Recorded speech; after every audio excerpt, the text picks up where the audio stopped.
Peronel Tavares. Dios les bendiga a todos.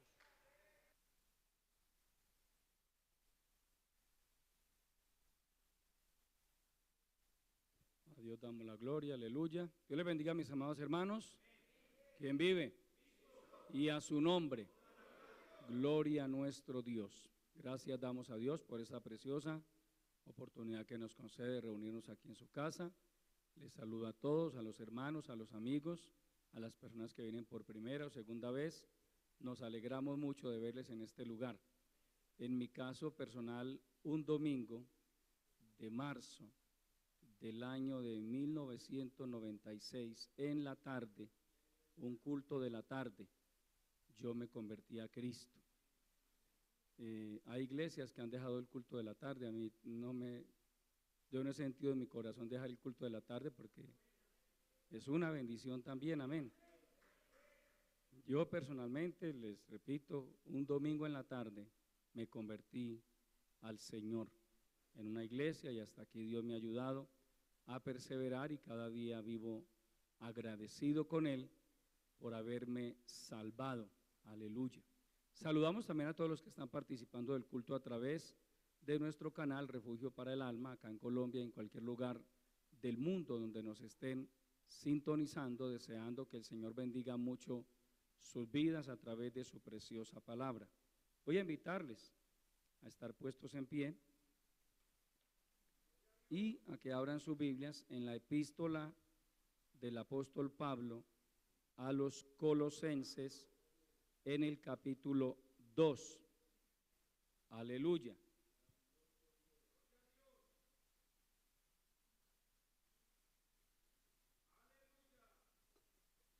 Colosenses capítulo 2, leemos los versículos 6 y 7.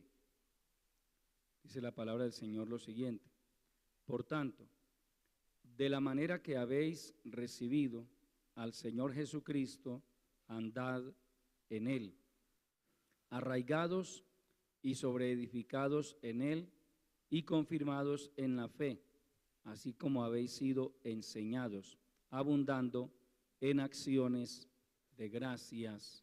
Amén. Oremos. Padre nuestro, que estás en los cielos, muy agradecidos contigo, Señor, estamos por tu bondad, por tu fidelidad, por tu paciencia para con cada uno de nosotros. Gracias por esta hermosa oportunidad que nos concedes de venir a tu casa a honrar y a glorificar tu santo nombre y también a ser enseñados a través de tu bendita palabra.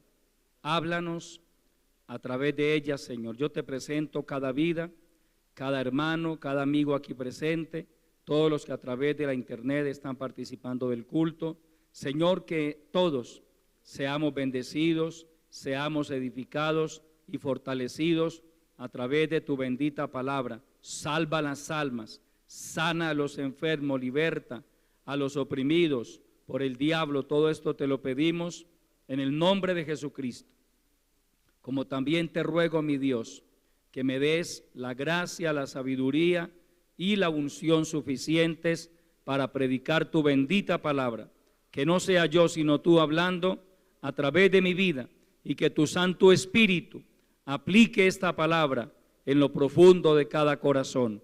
En el nombre de Jesucristo te lo pedimos y te damos de antemano la honra, la gloria y el reconocimiento, porque solo a ti pertenecen. Amén. Aleluya. Tomen asiento, mis amados hermanos y amigos. Solo hay una manera correcta de andar en Cristo. Ese es el mensaje o el tema que Dios me ha regalado para compartirles en esta preciosa hora. Solo hay una manera correcta de andar en Cristo. Y esto sí que es importante tenerlo en cuenta y tenerlo claro, porque la gente cuando no tiene un conocimiento de la palabra de Dios, y peor aún, cuando no ha tenido un encuentro personal con el Señor Jesucristo, la gente cree que de cualquier manera se puede seguir a Cristo. De hecho, hay gente que dice, a todo el que venga a mi casa a hablarme, yo le abro la puerta. ¿Qué va a saber usted si está recibiendo un brujo, un hechicero? Amén. Hay mucho pueblo que la sociedad lo tiene por pueblo cristiano. De hecho, en las estadísticas que hacen los gobiernos, porque los gobiernos manejan estadísticas, qué porcentaje de la iglesia, qué porcentaje de la población es católico, qué porcentaje es protestante, qué porcentaje es agnóstico y así por el estilo. Y yo he notado que en el grupo de los protestantes, del pueblo protestante, incluyen a una cantidad de grupos que se hacen llamar cristianos, pero que ni son cristianos ni son protestantes. Amén. Entonces, son las estadísticas, los gobiernos manejan esas estadísticas, entonces muchas veces eso se queda en la mentalidad de la gente. Ese es cristiano, aquellos también, aquellos también, aquellos también. No, el mismo Señor Jesucristo dice, no todo el que me dice Señor, Señor, entrará en el reino de los cielos, sino aquel que hace la voluntad de mi Padre que está en los cielos. No se puede seguir a Cristo de cualquier manera, hermano y amigo. Seguir a Cristo tiene unas condiciones. Amén. Hay unas condiciones. Están en la palabra. Por ejemplo, si alguien de verdad quiere seguir a Cristo, necesariamente debe apartarse de los pecados que esté practicando. Usted no puede decir que es cristiano, pero al mismo tiempo practica pecados. Y tampoco puede venir a decir, hermano, yo estoy tratando de dejar esto poco a poco, porque el pecado no se deja poco a poco. El pecado no se maneja de esa manera. Hay cosas que usted puede dejar poco a poco en la vida, pero si hablamos de comenzar una relación con el Señor, que dicho sea de paso es fundamental para nuestras vidas, para su vida, para mi vida, independientemente de su condición social, económica, académica, usted necesita al Señor. Usted puede ser ingeniero, pero necesita a Cristo. Usted puede ser médico, pero necesita a Cristo. Usted puede ser astronauta, pero necesita a Cristo. El hecho de que los astronautas vayan a la luna y estén un poco más cerca, en teoría, del cielo, no significa que ya vayan a entrar al reino de los cielos. De allá bajan y si no se convierten a Cristo, el día que mueran, al infierno se van. Y estuvieron en la luna, cosa que la mayoría de nosotros seguramente nunca va a estar allá, físicamente hablando, porque un día al morir estaremos con el Señor y es muy posible, esto lo voy a decir a manera de conjetura, pero es muy posible que un día nosotros recorramos el universo. ¿Recuerdan esas películas, la Guerra de las Galaxias y todo ese tipo de cosas? La gente andando, hermano, así va a ser con nosotros. Es que nosotros un día, amado hermano y amigo, a algunos esto les puede parecer fantasioso, pero no es fantasioso. Nosotros un día, la Biblia dice que seremos como los ángeles. Los ángeles vuelan a la velocidad de la luz. Los ángeles traspasan paredes. Ellos no tienen problema, una pared no es una limitante para un ángel, ¿no? Y un día nosotros seremos como los ángeles. Lo único que cambiará con respecto a los hijos de Dios, no a todo el mundo, con respecto a los hijos de Dios, al momento de morir, será el despojarnos de este cuerpo o el abandonar este cuerpo, hipotéticamente hablando, porque recuerde que también usted y yo estamos dentro de esa generación, vivimos dentro de esa generación a la cual le puede tocar el arrebatamiento de la iglesia. Yo creo, amados hermanos, que nosotros somos la generación del rapto. Amén. Hay muchas evidencias bíblicas y políticas, sociales, que nos indican que la venida del Señor Jesucristo está demasiado cerca. Y al hablar de demasiado cerca, no estamos hablando de que, hermano, posiblemente en los próximos 100 años, en los próximos 80 años, no, hermano. Eso está más cerca de lo que usted y yo nos imaginamos.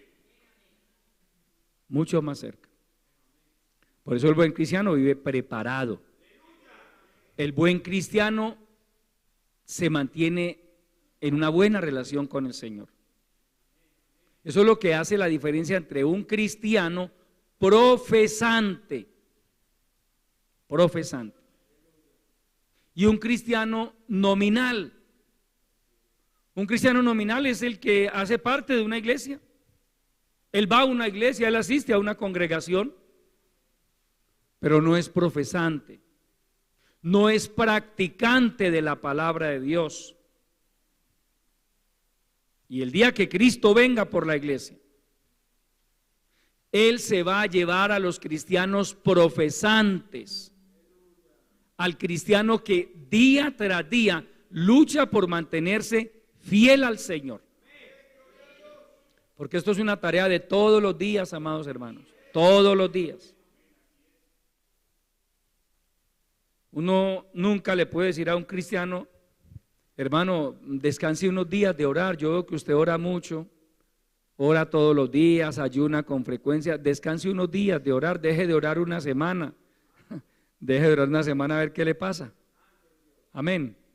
Si usted ha pasado por esa amarga y vergonzosa experiencia, porque para uno de Dios debe ser vergonzoso llegar a quedarse una semana completa sin orar.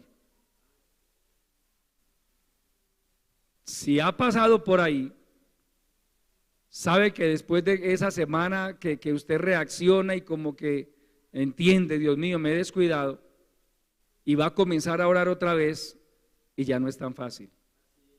Amén. ¿Por qué? Porque ha perdido vida espiritual, ha perdido poder de Dios.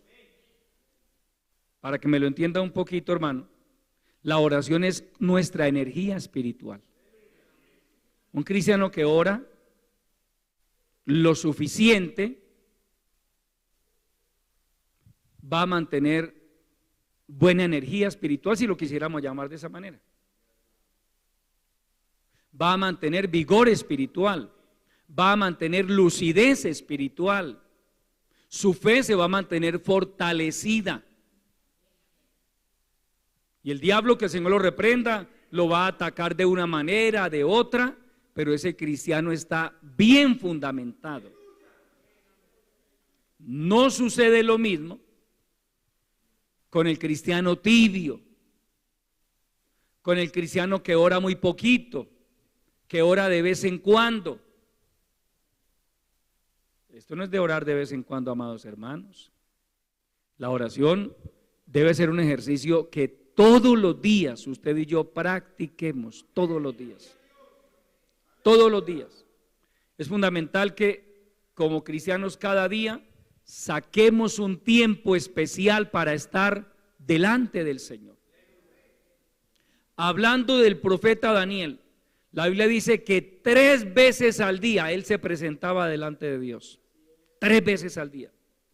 3 veces al día Daniel suspendía sus actividades, porque Daniel era un funcionario público, era un ministro en el reino medo-persa. Daniel no era un vago, era alguien con ocupaciones. Y 3 veces al día detenía sus labores iba a su casa, abría las puertas que daban hacia Jerusalén, aunque Jerusalén estaba a unos 1600 kilómetros de distancia. Pero qué tremendo, hermano. Daniel se ubicó geográficamente, dijo: Jerusalén es hacia allá. Permítame, se lo ilustro de esta manera. La mayoría de nosotros sabe que si nos paramos en este lugar, ¿hacia dónde queda la costa atlántica? Habría que mirar hacia allá. ¿Hacia dónde queda Cali? Habría que mirar hacia el suroccidente. Y así por el estilo. Daniel, geográficamente hablando, estaba ubicado. Y él sabía claramente: Jerusalén queda hacia allá. 1600 kilómetros, pero queda hacia allá, en esa dirección. Y había una ventana en su casa que daba hacia Jerusalén.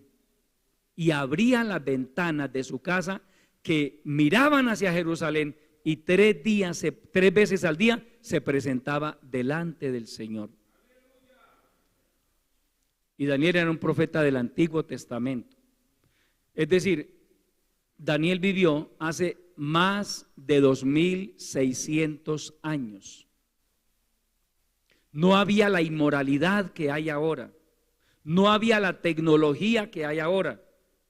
No corría los peligros que se corren ahora, porque hay cristianos que corren peligro de descarriarse con un aparatico de estos. Amén. Hay cristianos que tristemente se han descarriado con el celular, con un computador, con una tablet, con eso se han descarriado.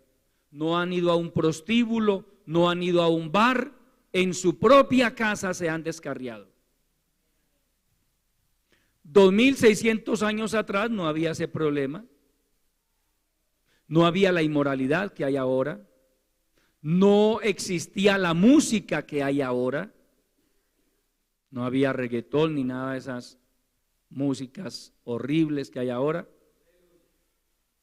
Sin embargo, Daniel consideraba un acto de responsabilidad suya para con Dios orar 3 veces al día. Hoy por hoy hay cristianos que oran 3 veces a la semana. Y eso que a raticos, por ahí oracioncitas a la carrera. Hace años hablaba con alguien que vino un tiempo a este lugar y tenía su hogar destruido esa persona, una cantidad de problemas terribles, y me puse a hablar con él y entonces le pregunté: hermano, ¿y cómo está su vida de oración? Nunca se me olvida eso, porque es que él me miró, él entendió lo que yo le quise preguntar y me miró y me dijo: pastor, yo oro en la moto. Imagínese, hermano, yo oro en la moto. Sí, usted puede orar en la moto. O sea, usted puede ir en su moto y en su mente estar orando, pero eso nunca va a reemplazar el tiempo que usted debe sacar, que yo debo sacar para venir a la presencia del Señor, a estar en comunión con Él. Porque si usted va en la moto, yo voy en mi vehículo, pues obviamente tenemos que estar pendientes del tráfico, por acá, los semáforos, todo. La oración, amado hermano, es un tiempo que usted y yo debemos separar única y exclusivamente para orar. El tiempo de oración no debe ser para chatear. Yo he visto cristianos evangélicos, hermano, arrodillados y con el celular ahí. Y como algunos le tienen un tono de alarma, cuando le entra un mensaje de WhatsApp, le suena ahí mismo, inmediatamente, de rodillas, responda a mensaje, lo ponen ahí. Supuestamente siguen orando, pero están pendientes del celular. Esa oración, yo dudo que llegue a la presencia de Dios. ¿Qué le cuesta a usted, amado hermano, aislarse, desconectarse de su celular por el tiempo que va a estar en comunión con Dios? No se vuelva tan dependiente de esos aparatos. Yo me convertí en el tiempo en que todavía no existían los celulares y sobrevivimos. Sin celular sobrevivimos. Amén. Aquí estamos. No había celular, usted salía de la casa y hasta que volvía. Se daba cuenta que pasaba, si todos estaban vivos, si alguien estaba enfermo. Y sobrevivimos. Entonces, porque hay gente ahora que si no es con el celular pegado ahí, ni para orar, hermano. Algunos ni para adorar a Dios, porque se supone que el culto es el momento en que usted y yo le rendimos alabanza y adoración al Señor. El culto no es para nosotros, el culto es para el Señor. El culto se lo hacemos nosotros a Dios. Le ofrecemos un culto al Señor. Y sin embargo usted ve gente, hermano, que es ahí y de pronto usted lo ve a la carrera por allá ahí. Aló, aló, aló. Hermano, pues yo le digo, para la gloria del Señor, usted nunca me da a mí con el celular acá. Y he sobrevivido. No me he muerto. Yo vengo para el culto, o sea, yo vengo al servicio, el celular lo dejo por allá. Ahora que vaya, si hay algún mensaje de mi esposa, de algún hermano, de algún hijo, pues devuelvo las llamadas, devuelvo los mensajes. Pero en este momento yo estoy en el culto al Señor. Que eso, hermano, eso tiene que hacer parte de nuestra formación cristiana, espiritual. Porque es que eso tiene que ver con la reverencia. Yo cuando voy a orar, yo pongo mi celular en silencio. Yo lo pongo en silencio. Amén. Que me entró una llamada, después la devuelvo. Que me entraron un mensaje, después lo reviso. Pero ¿cómo va usted a estar orando y respondiendo mensajes de WhatsApp y respondiendo llamadas? Es lo mismo que el que dice que ayuna trabajando. Yo nunca he estado de acuerdo con ese tipo de ayunos porque, dicho de otra manera, son antibíblicos. ¿Por qué cree que es casualidad que los judíos comenzaban el ayuno el viernes a las 6 de la tarde y terminaban el sábado a las 6 de la tarde? Porque los judíos, por ley de Dios, ellos no trabajaban los sábados. Era el día de ayuno para ellos, el día que no trabajaban, ellos no ayunaban trabajando. Es que es bíblico. Hay gente que me ha dicho, hermano, yo ayuno trabajando. ¿Sabe qué está haciendo? Está aguantando hambre mientras trabaja. Que no es correcto. Porque es que el ayuno debe ser un tiempo que usted y yo dedicamos a la oración y a la meditación de la palabra del Señor. Pero yo estoy trabajando y ocupado en lo que esté haciendo y hermano, estoy aguantando hambre, yo no estoy orando. Entonces, claro, usted cuando va en su moto, en su vehículo, usted sí puede orar en la mente. Pablo habla de la importancia de orar en todo tiempo. Señor, guárdame, Señor, bendíceme. Usted puede orar en su mente, porque usted y yo en la mente podemos también orar, pensar, hasta viajar. Usted y yo viajamos en la mente, ¿o no? Yo he hecho viajes en la mente. He ido a la China y a varios lugares, en la mente. Amén. Pero eso no, que yo vaya en mi vehículo a cierto lugar y mientras vaya voy orando en mi mente, eso no puede reemplazar mi tiempo de oración, ese espacio de tiempo que yo saco para estar en comunión con el Señor. Hay cristianos así, hay cristianos desordenados con las cosas de Dios, irreverentes. Entonces, aparentemente están siguiendo a Cristo, pero ¿de qué manera lo están siguiendo? Hay otros que dicen que son cristianos, pero están practicando pecados, son desordenados en cuanto a lo moral. Cristianos que de vez en cuando le dicen por ahí a uno, pues no es, digamos, no es muy frecuente, pero sí, cristianos que fuman. ¿Ah?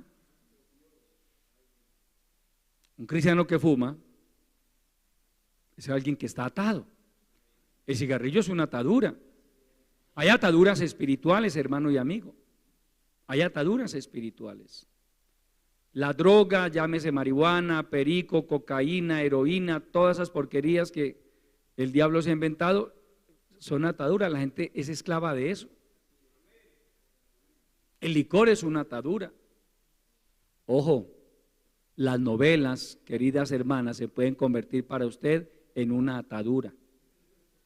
Una hija de Dios y un hijo de Dios no debe ver novelas, y menos terminar llorando viendo la novela. Amén. Como que hará bonito un evangélico llorando ahí en la novela. Ay, hermano, es que Sebastián dejó a Carolina. ¿Ah? Sí, porque, hermano, yo fui inconverso y yo vi novelas. Y uno se mete en ese cuento, hermano, y uno como que se encarna en el personaje también. Y a uno le duele lo que le pasa. Y yo viví eso también, yo supe lo que fue eso. Yo vi novelas. Amén. Entonces, ¿por qué?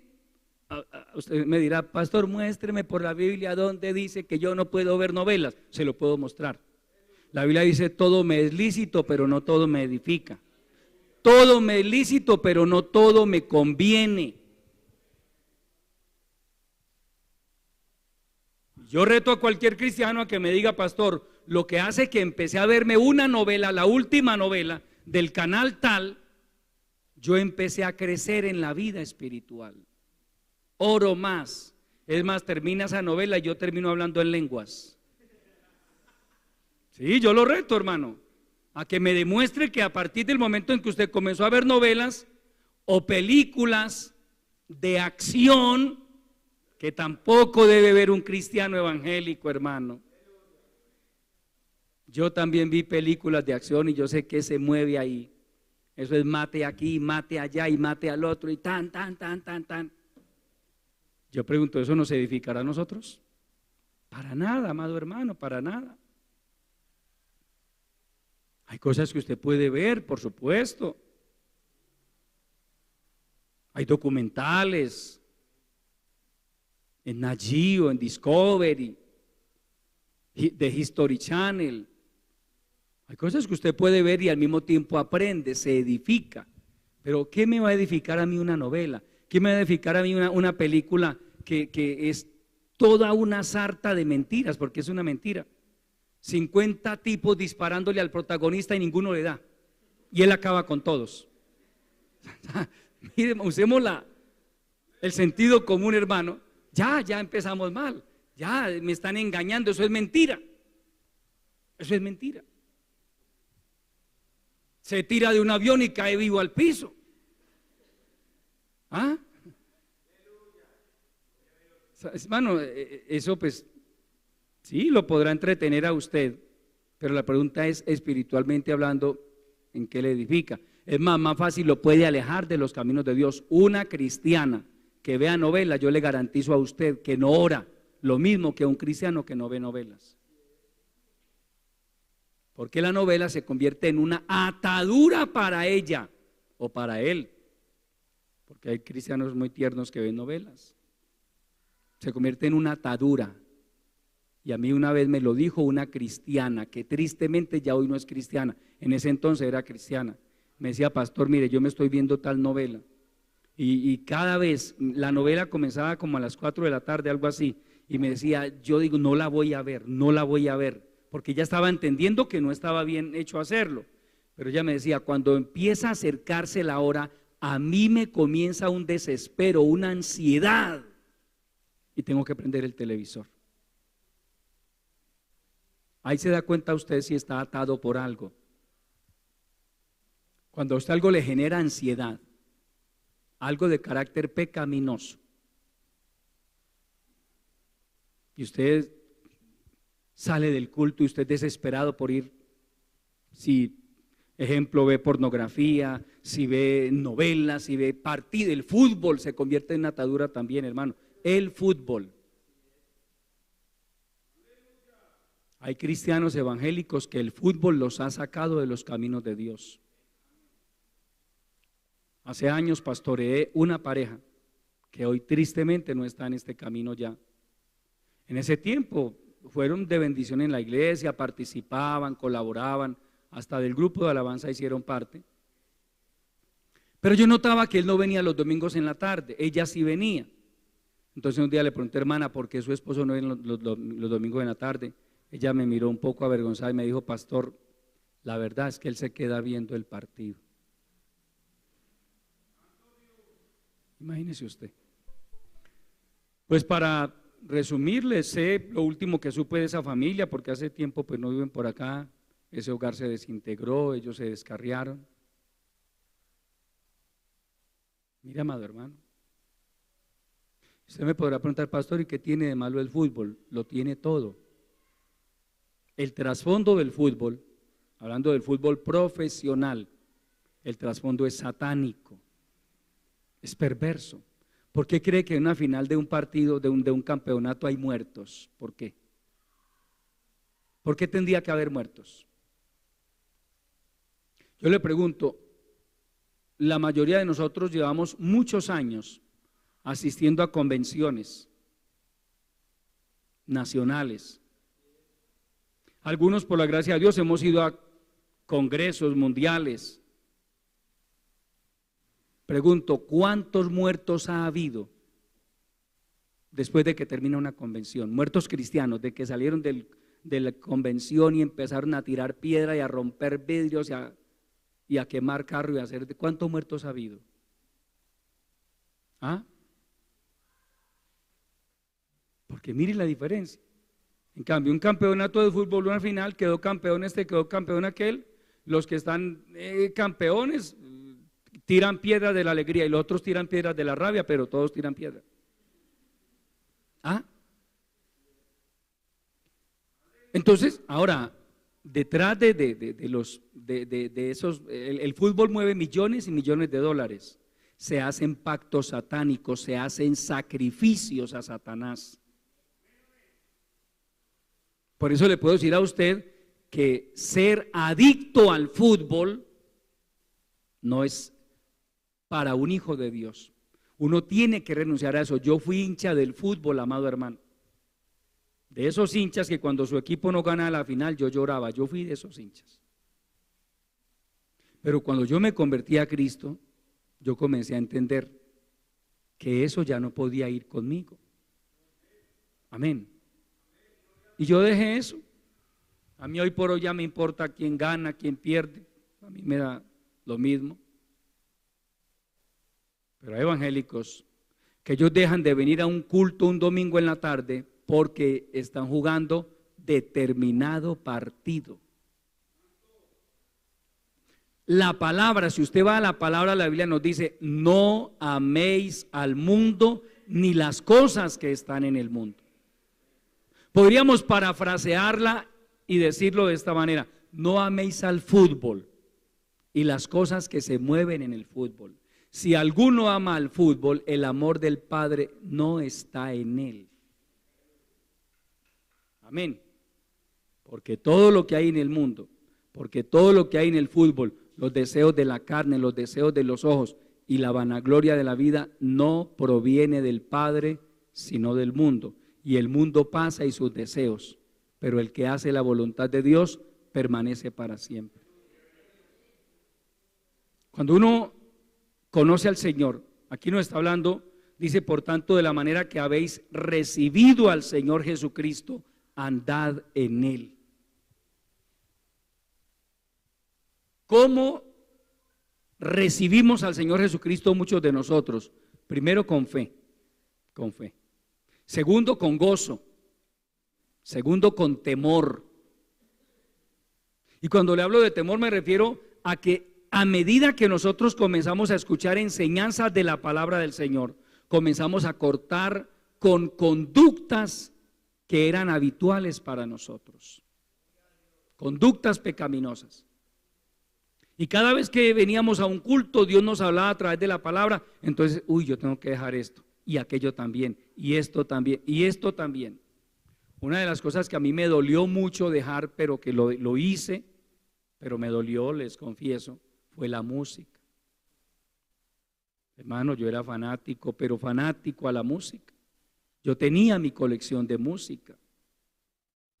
Y yo me convierto a Cristo y yo con mi colección de música, y un día le pregunté a la esposa del pastor, hermana, y la música, uno puede seguir escuchando su música, y ella muy amablemente me explicó, me dijo, no hermano, no, porque esa música no es espiritual. Eso no lo entiende uno cuando no conoce al Señor. Esa música pues no le agrada al Señor. Hermano, yo llegué a mi casa y con todo el dolor del mundo yo salí de todo eso. Y comencé a reemplazar la música, mis géneros musicales, con música cristiana, que hay música cristiana muy hermosa. Y mientras más viejita es mejor. Es mejor. Amén. No escuche reggaetón cristiano, porque eso de cristiano no tiene nada, hermano. No escuche salsa cristiana. No escuche merengue cristiano, ni vallenato cristiano, nada de esas cosas. Amén. La Biblia habla de la música espiritual. Espiritual. Yo corté con la música. Es que mire, hermano, si uno quiere agradar a Dios, uno tiene que cortar es con las cosas que ama, que le agradan. Si usted va a regalar, por ejemplo, unas prendas de su armario, a usted le dolería regalar las que más le gustan o las que más nuevas tiene. Las viejitas o que se lo lleven. Ya está muy desgastado, ya hace muchos años, pero si usted tiene ropa, esta, ay hermano, esa sí no se la puedo dar. ¿Cierto? No, esa todavía no. De pronto más adelante. ¿Y qué tal que el Señor le diga, no, regálele esa? Porque a veces Dios nos prueba el corazón. Despréndase de lo que usted más ama. Y cuando usted y yo estábamos en el mundo, amábamos el pecado, amábamos las cosas del mundo. Eso es normal. Pero ahora que vamos a caminar con Cristo, yo debo andar como es digno del Evangelio de Cristo. Vamos a Filipenses, por favor, capítulo 1. A Dios sea la gloria. Filipenses queda ahí atrás de Colosenses, capítulo 1.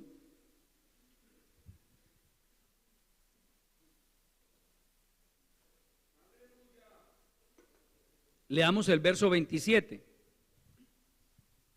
Mira lo que dice: solamente que os comportéis como es digno del Evangelio de Cristo, para que, o sea que vaya a veros o que esté ausente, oiga de vosotros que estáis firmes en un mismo espíritu, combatiendo unánimes por la fe del Evangelio. Pero quiero que tomemos esa primera frase: solamente que os comportéis como es digno del Evangelio de Cristo. Mire, amado hermano, solamente se nos pide comportarnos como es digno del Evangelio de Cristo, de las enseñanzas del Señor. Por eso el buen cristiano se identifica con la palabra de Dios. Hermano, que allí dicen que eso no es pecado, que digan lo que quieran, yo voy a la palabra. ¿Qué me dice la palabra? Hermano, que ustedes son muy fanáticos, no hay problema, nos puede decir fanáticos, extremistas, lo que quiera, yo no me enojo por eso. Que a mí otro me diga es que usted es muy fanático, puede que sí sea fanático, pero lo soy en el sentido de que quiero someterme a la voluntad y a la palabra del Señor. Si eso para usted es fanatismo, le acepto, yo soy fanático. Si tratar de mantenernos fieles al Señor es fanatismo, entonces yo soy fanático. Y no tengo problema en que otro me diga fanático, no, eso no me ofende a mí. Porque es que lo que yo quiero es agradar a Dios, no agradar a los hombres. Pablo dice, si yo estuviera por agradar a los hombres, entonces no agradaría a Cristo. Y eso nos pasa a los pastores que queremos obedecer a Dios. Nosotros no estamos aquí para agradarlo a ustedes, hermano. Tampoco estoy aquí para insultarlos ni para atropellarlos, pero me refiero a que yo no puedo predicar de tal manera que ustedes se sientan muy contentos y no se vayan a enojar conmigo. esta mañana Dios me dio una palabra de pronto fuerte para algunas personas y yo vi que alguien de por allí se paró y se fue. La palabra. Entonces yo hubiera podido ahorrarme esa ida de esa persona, no tocando esos temas tan álgidos. Hablé de la idolatría, así me guió el Señor a hablar y hablé muy claro. Y había mucha gente inconversa. Por algo el Señor me inquietó, porque es que había gente, hay que aprovechar, hermano. Amén. Sí, el predicador debe desarrollar esa capacidad. Por eso yo personalmente, cuando yo me convertí en las iglesias del movimiento misionero los domingos en la tarde, era sagrado culto evangelístico, era sagrado. Pero yo empecé a notar algo, pero ¿por qué siempre culto evangelístico? Entonces si vienen hermanos, como que ellos pierden la venida porque es solo culto evangelístico. Entonces yo aprendí por la gracia del Señor que yo más bien predico un mensaje mixto, lo llamo yo. Y el Señor le dando a uno esa capacidad, bueno, hay personas nuevas, bueno, entonces vamos a hablar un poco de temas que tengan que ver con la salvación, con el arrepentimiento, con el pecado. Uno se va dejando guiar por el Señor. Entonces esta mañana el Señor me inquietó a predicar, a tocar ese tema de la idolatría, no se me pasó por la mente en lo más mínimo. Romanos capítulo 1, Isaías 44, Salmo 115, no lo tenía en la mente antes de predicar, yo tenía mi bosquejo, es más, esos pasajes no los tengo en el bosquejo, pero por ahí me guió el Señor esta mañana, gloria al Señor. Y una persona, yo lo noté, una persona se paró y se fue. Hermano, yo cumplo con enseñar la palabra. Enseñar la palabra a los predicadores no siempre nos genera buenos amigos, no siempre. Pero le repito, es que nosotros no podemos predicar con el ánimo de agradar a los hombres, sino de confrontar a los hombres con su condición espiritual. Mostrarle por la palabra, mire, usted está en pecado. Si usted sigue así, se pierde, su alma se pierde, su alma se va al infierno. Y no es lo que Dios quiere salvarlo. Y para predicar así hay que ser un poco fuertes a veces. Y hay que decirle al pecado, pecado. Al nombre de Cristo. Hermano, el que cree, pues cree a la palabra. Yo vengo de un tiempo y de una generación donde los predicadores eran todavía más duros y un poco, entre comillas, menos misericordiosos con nosotros los cristianos. Y sin embargo, pues hermano, aprendimos y nos sometimos a la palabra y aquí estamos. Amén. Porque el Señor Jesucristo dice, el que quiera hacer la voluntad de Dios conocerá si la doctrina es de Dios o si yo hablo por mi propia cuenta. Si usted quiere agradar a Dios, si usted quiere hacer la voluntad de Dios, usted va a decir, sí, es verdad lo que el pastor nos dice a través de la palabra. Porque yo no le estoy hablando de mis puntos de vista, que es que hermano, yo digo esto y si usted no, yo le estoy hablando de la palabra del Señor.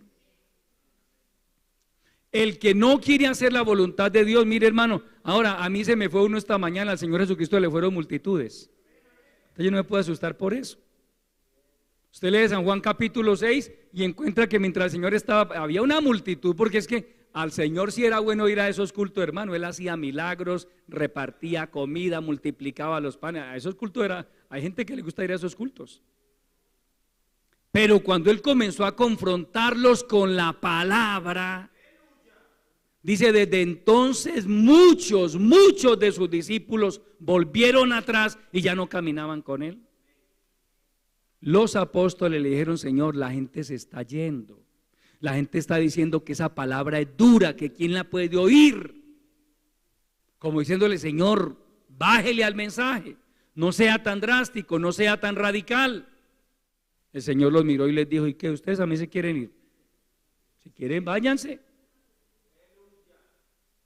Pedro, que siempre era el que llevaba la vocería del grupo, dijo, Señor, ¿a quién iremos? ¿A quién iríamos? Si nosotros conocemos que tú eres el Cristo, el Hijo del Dios viviente, y que tú tienes palabras de vida eterna. Mire que el que quiere hacer la voluntad de Dios, escucha la palabra, crea la palabra de Dios y se somete a ella. Es el que no está dispuesto a hacer la voluntad de Dios, el que comienza, como dice Deuteronomio, a dar cosas. Hermano, ¿y por qué? ¿Y por qué? Yo no estoy de acuerdo, yo no estoy de acuerdo, yo no estoy de acuerdo. Es problema de esa persona. Si usted no está de acuerdo en que le enseñemos la palabra como está escrita, usted tiene un problema en su corazón. Y ese problema le va a traer problemas con Dios. Porque si uno quiere agradar a Dios, uno se tiene que despojar de muchas cosas. Despojar. Esto no va más en mi vida, esto no, esto tampoco, esto tampoco, esto tampoco y esto tampoco. Todo lo que el Señor me vaya indicando. Porque a Cristo no se le puede seguir de cualquier manera. Le dije al principio, hay condiciones, hay reglas para agradar a Dios. Por ejemplo, el Señor Jesucristo dice, si alguno quiere seguir en pos de mí, Él no dice, todos tienen que venir en pos de mí, no. Si alguno quiere venir en pos de mí, niéguese a sí mismo. Y tome su cruz cada día y sígame. Niéguese a qué, a lo que más le gustaba a usted en el mundo. Lo que más le gustaba era bailar, pues niéguese a eso. Lo que más le gustaba era tomar cerveza, niéguese a eso. Lo que más le gustaba era fumar, niéguese a eso. A todo lo que a usted más le gustaba, pero que hoy entiende que es pecaminoso, el Señor le dice, niéguese a sí mismo y tome su cruz. Tomar la cruz de Cristo habla de estar dispuestos a padecer menosprecio, rechazos, calumnias, hasta insultos. Tome su cruz. Que mi familia no está de acuerdo con que yo sea cristiano, problema de ellos. Que ya casi no me hablan, problema de ellos. Yo tomo mi cruz y voy con Cristo. Seguir a Cristo, hay unas condiciones. Vamos a San Lucas capítulo 9. A Dios sea la gloria. Lucas capítulo 9. Bendito el Señor para siempre.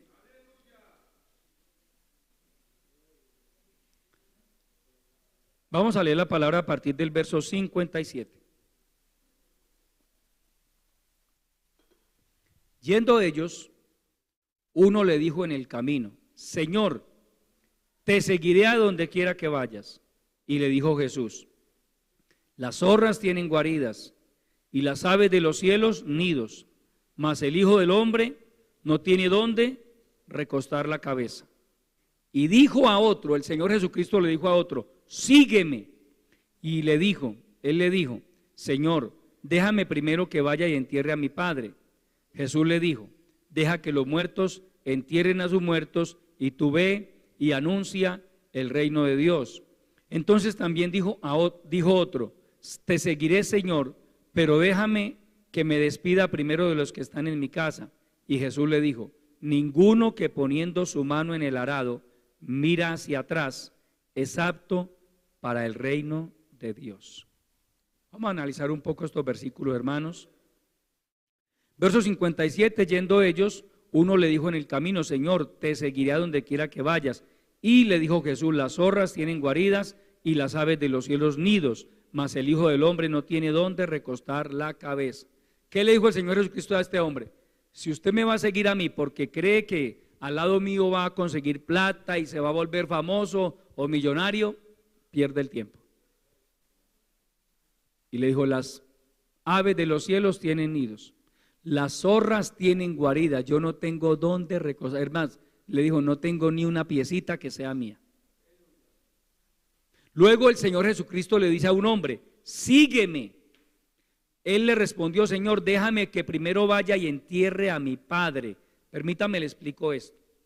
No es que este hombre tuviera el papá en la sala de velación, porque cualquiera podrá decir, pero el Señor no era, ¿dónde está la misericordia del Señor? No, el Señor le está diciendo es, mi papá, un ejemplo, tiene 60, 65 años, esperemos a que él se muera, que puede morir a los 80, 85, 90 años, y ahí sí después te sigo. Y el Señor Jesucristo le dijo, no, deja que los muertos entierren a sus muertos. ¿Usted ha visto un muerto enterrando muertos? Él se refiere ahí a los muertos espirituales, los inconversos son muertos espirituales. Deje que ellos lo entierren cuando se muera, y tú ve y anuncia el reino de Dios. Porque este hombre le dijo, Señor, yo te voy a seguir, pero déjeme primero que yo haga esto y aquello.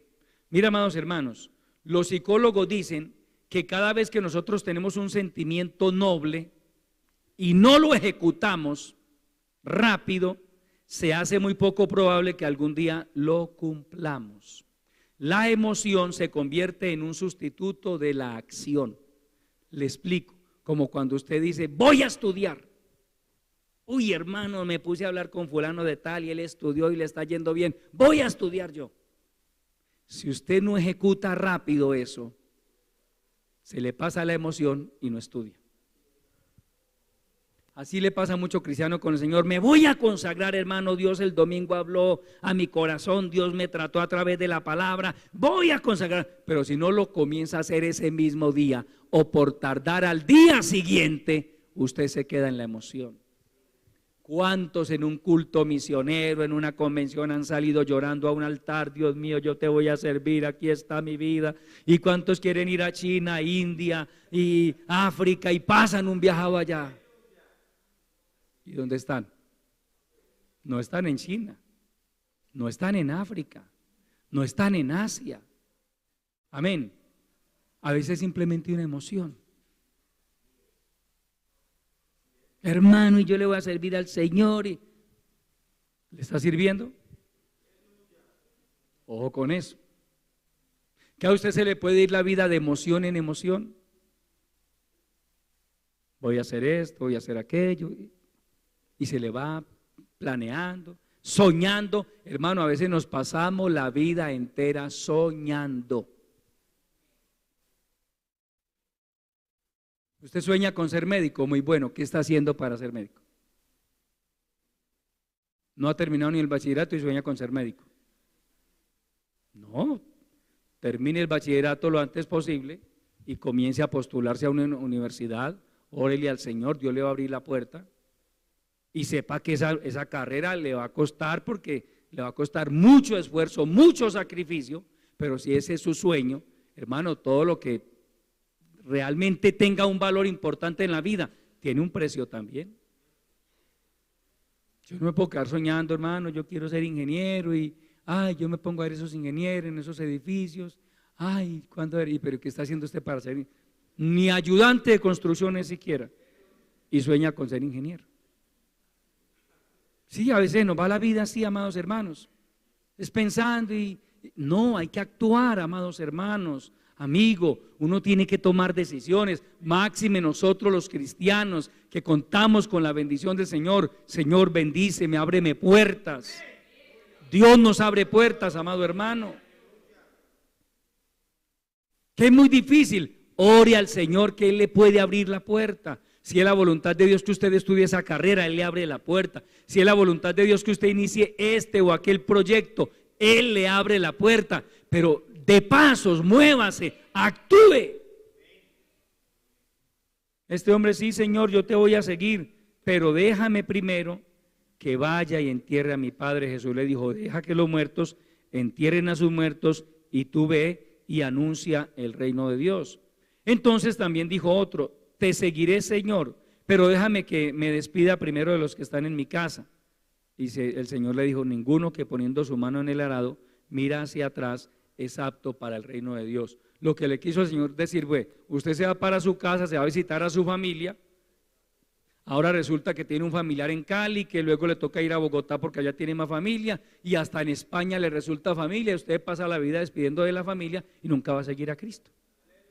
¿Es eso? No, siga a Cristo, que ya después la familia se dé cuenta que usted se convirtió a Cristo, que lo van a criticar, que lo que quieran, pero usted es cristiano ya para la gloria del Señor. Es eso, amado hermano. Para seguir a Cristo usted no puede estar ahí, hermano, claudicando entre dos pensamientos, que sí me convierto, que no me convierto, que en estos días voy, que yo sí tengo muchas ganas de ir, que me parece muy bueno, pero ¿cuándo va a tomar la decisión, hermano y amigo? ¿Cuándo? ¿Se va a pasar la vida usted postergando la decisión de convertirse a Cristo? O si ya es convertido, de consagrarse a Él, porque hay gente convertida pero no consagrada. Una cosa es estar convertido, otra cosa es estar consagrado. Son dos cosas diferentes. En las iglesias hay cristianos convertidos pero no consagrados. Y ellos, sí, hermano, en estos días, sí, el Señor me habló, y el Señor trató conmigo, y hermano, y en diciembre, y en enero, y se pasan todo ese año, y tampoco. Porque esto no está de estar diciendo, sí, hermano, lo voy a hacer, tengo muchas ganas, lo estoy pensando. No, es comience a hacerlo hoy. Como dice el escritor a los hebreos, por tanto, si oyeres hoy su voz, no endurezcáis vuestros corazones. Entre tanto que se dice hoy, usted y yo tenemos que estar ahí, hermano, firmes. No esté postergando las cosas. Si Dios de una u otra manera lo ha venido inquietando a usted a que le sirva, porque es que eso Dios lo pone en el corazón, hermano.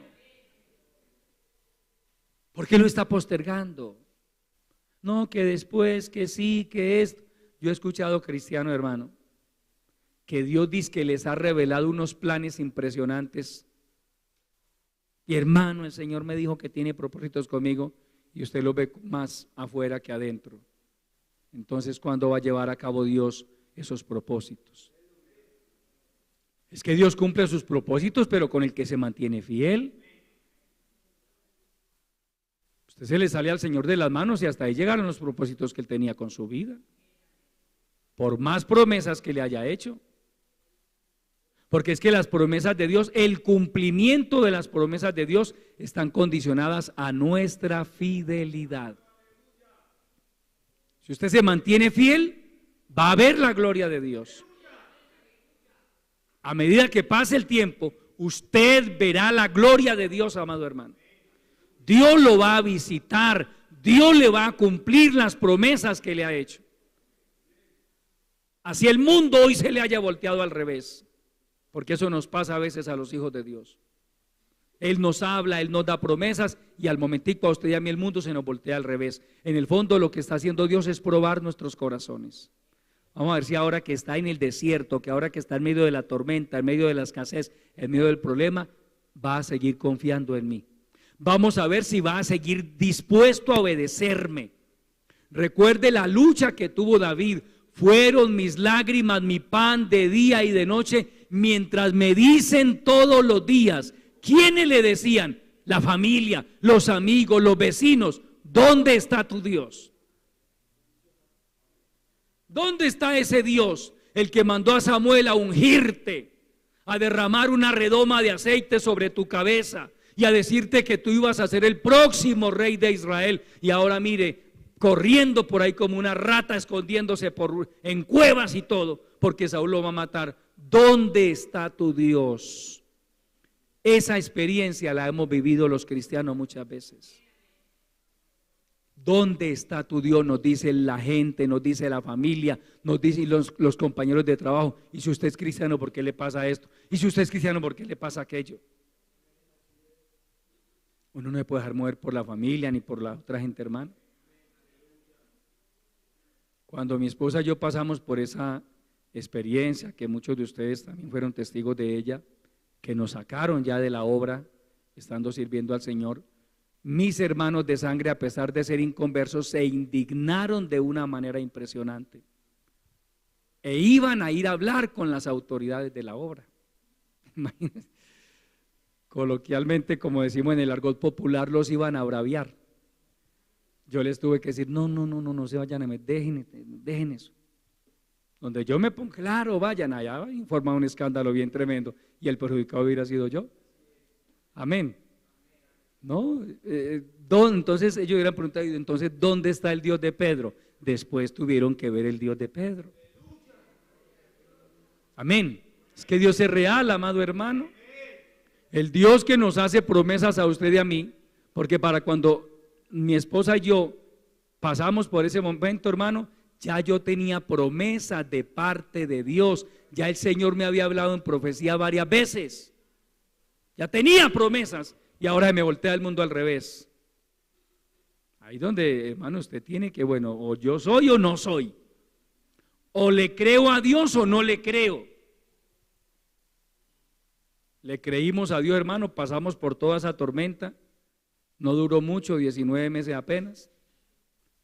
Pero después Dios, hermano, se glorificó. ¿Qué aprendimos, hermano? Dios es fiel. Si Dios le dice algo a usted, Él se lo va a cumplir. Créale al Señor, espere, manténgase fiel. Obedeciendo la palabra, guardándose para el Señor. Entonces, el apóstol Pablo nos está diciendo allí en Colosenses, ya para terminar, Colosenses capítulo 2, verso 6, por tanto, de la manera que habéis recibido al Señor Jesucristo, andad en Él, arraigados y sobreedificados en Él, y confirmados en la fe, así como habéis sido enseñados, abundando en acciones de gracias. Por tanto, de la manera que habéis recibido al Señor Jesucristo, andad en Él. La pregunta que yo le haría a usted, amado hermano, es: ¿cómo recibió usted al Señor Jesucristo? Esta pregunta sí es solo para los cristianos. ¿Cómo recibió usted al Señor? ¿De mala gana? ¿A regañadientes? ¿Lo amenazaron para que pasara a un altar? No. Lo recibimos con fe, con gozo. En lo personal, hermano, yo salí feliz ese día que acepté a Cristo en mi corazón. Yo de ese culto salí feliz. Amén. Entonces, si lo recibí feliz, ¿por qué ahora estoy amargado en el Evangelio? Porque ahora dice que ya no es hermano, uno a veces no sabe ni en qué pensar, ni en qué creer. No venga con esos argumentos, hermano. Algo anda mal en su vida. Que un cristiano después de tantos años venga a decir: hermano, uno a veces no sabe ni en qué creer. Usted está mal delante de Dios. Eso es lo que le está pasando. Porque mientras usted se mantenga firme, usted está definido. Que por allá están diciendo, que por allá dicen, que, hermano, problema de ellos. Yo sé en quién he creído, dijo el apóstol Pablo, y nosotros también lo podemos decir. Yo sé a quién he creído. ¿O usted cree que el Cristo en el que usted y yo creímos hace X cantidad de años es otro hoy? No, Él es el mismo, de ayer y de hoy y de todos los siglos. Entonces, por tanto, de la manera que habéis recibido al Señor Jesucristo, andad en Él, arraigados y sobreedificados en Él y confirmados en la fe, así como habéis sido enseñados, abundando en acciones de gracias. Todos los días, a usted y a mí, amado hermano, deben sobrarnos razones, motivos para postrarnos delante de la presencia del Señor y decirle: Señor, gracias, gracias. Un día más de tu mano, mi Señor. Un día más en el que por tu gracia y misericordia estoy firme, Señor, estoy perseverando en tus caminos, estoy con deseos de seguir adelante, sigo con deseos de seguir perseverando, sigo con anhelos en mi corazón de servirte. Señor, gracias por la vida, gracias por la salud, gracias por todo, Señor, gracias. Abundando en acciones de gracias. Solo hay una manera correcta de andar en Cristo, y es mantenernos arraigados y sobreedificados en Él.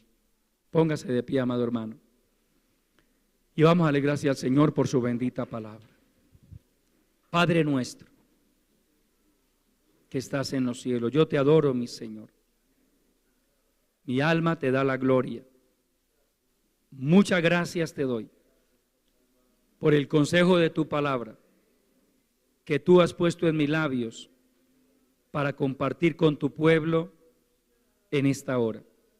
Gracias por habernos salvado, mi Señor, por habernos sacado un día de las tinieblas a tu luz admirable. Gracias por tantas y tantas bendiciones que tú has derramado y que sigues derramando sobre nuestras vidas, sobre nuestros hogares. Haberte conocido a ti, Señor, es lo mejor que nos ha podido pasar. Ayúdanos a permanecer fieles a ti, fieles a tu bendita palabra, arraigados en Cristo, que nuestra fe crezca día tras día, Padre eterno, en el nombre maravilloso